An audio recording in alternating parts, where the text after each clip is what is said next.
So that house had a huge fire earlier today. And I see the fire truck's got the ladder out. I'm not sure if anyone got injured. I hope not. But the entire neighborhood was covered in smoke.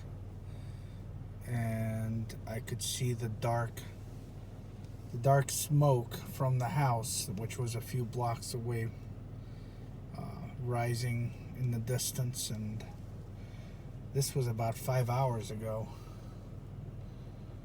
It seems they're still working on,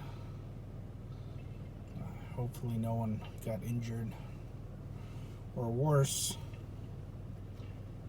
They blocked off the entire block, as you can see.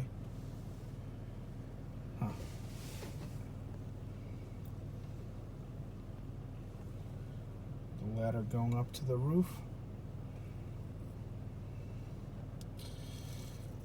Who knows what happened? Definitely make sure you have your smoke detectors in your house checked. This is some scary stuff. Can happen to just about anyone.